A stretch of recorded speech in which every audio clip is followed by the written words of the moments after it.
bienvenue dans cet épisode consacré aux nouveaux espaces de conquête, l'espace et les océans, deux territoires longtemps inaccessibles qui s'imposent aujourd'hui comme les nouvelles frontières de l'humanité.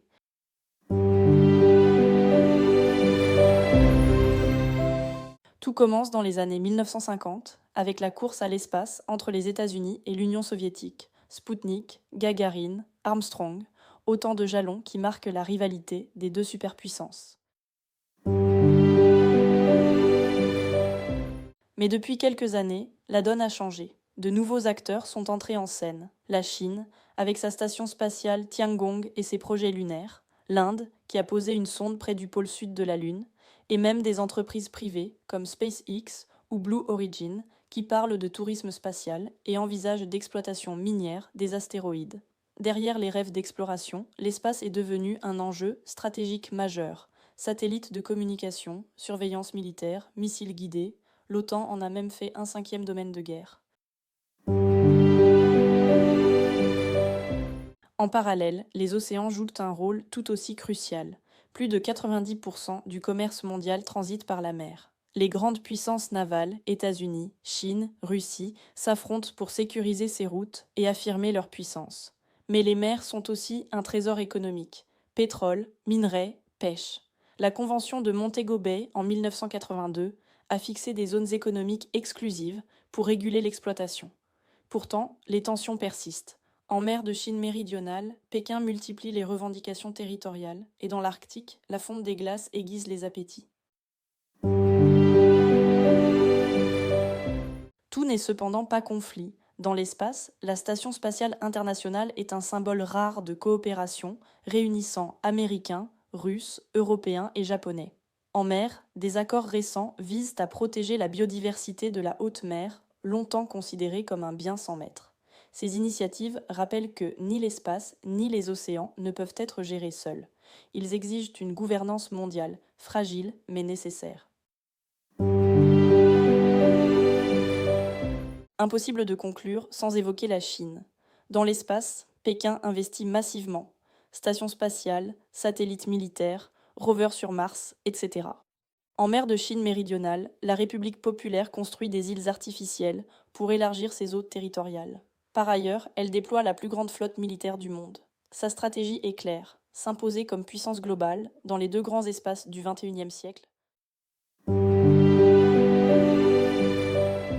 Alors, rivalité ou avenir partagé? L'espace et les océans concentrent les grandes questions de notre temps. Sécurité, ressources, environnement, prestige. Ils sont à la fois champs de rivalité et terrains de coopération. En les observant, on comprend que les conquêtes d'aujourd'hui ne sont plus seulement territoriales, mais planétaires. La question est simple, mais décisive. Allons-nous répéter les logiques de confrontation qui ont marqué l'histoire des empires, ou inventer, enfin, une histoire de conquête partagée?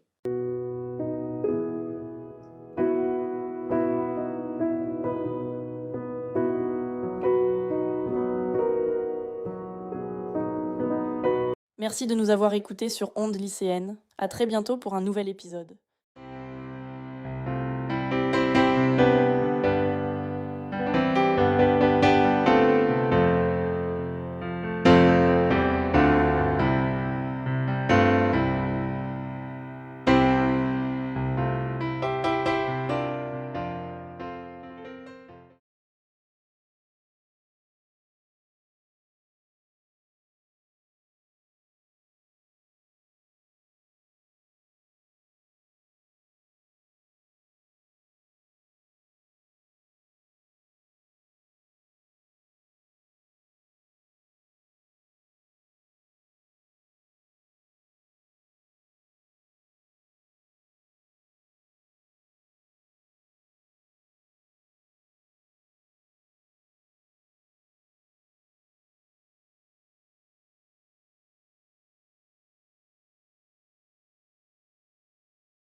Bonjour à tous. Aujourd'hui, on revient sur une période clé du XXe siècle, la guerre froide, un conflit mondial, sans véritable guerre directe. Après la Seconde Guerre mondiale, deux pays dominent le monde. Les États-Unis qui défendent la démocratie et le capitalisme, et l'URSS qui promeut le communisme. Très vite, chacun rassemble des alliés. Le monde se divise en deux blocs. Le bloc de l'Ouest autour des États-Unis et le bloc de l'Est dirigé par l'URSS. On parle alors d'un monde bipolaire. Ce conflit est particulier. Les deux superpuissances ne se combattent jamais directement. Pourquoi ? Parce qu'elles possèdent l'arme nucléaire. Chacun sait que si une guerre éclate, elle sera catastrophique pour tous. C'est ce qu'on appelle l'équilibre de la terreur. La peur empêche la guerre. À la place, la guerre froide se joue par la propagande, l'espionnage, la course aux armements et la compétition technologique. Même sans combat direct, certaines crises font trembler le monde. D'abord Berlin, symbole de la division. En 1961, un mur est construit pour séparer Berlin-Est et Berlin-Ouest. Il devient le symbole concret de la guerre froide. Autre moment clé, la crise de Cuba en 1962. L'URSS installe des missiles nucléaires près des États-Unis. Le monde est à deux doigts d'une guerre nucléaire, mais un accord évite le pire. Enfin, la guerre froide devient parfois très violente ailleurs, comme lors de la guerre du Vietnam, où les deux camps s'affrontent indirectement. À partir des années 1980, l'URSS s'affaiblit, les tensions diminuent. En 1989, la chute du mur de Berlin marque la fin symbolique de la guerre froide. En 1991, l'URSS disparaît, le monde bipolaire s'effondre. Pendant plus de 40 ans, la guerre froide a organisé le monde autour de deux camps ennemis, sous la menace permanente de la guerre nucléaire. Même si elle est terminée, elle a laissé des traces profondes dans les relations internationales. Alors une dernière question pour conclure. Le monde d'aujourd'hui est-il vraiment plus stable que celui de la guerre froide ? Merci de nous avoir écoutés et à bientôt pour un nouvel épisode d'Histoire.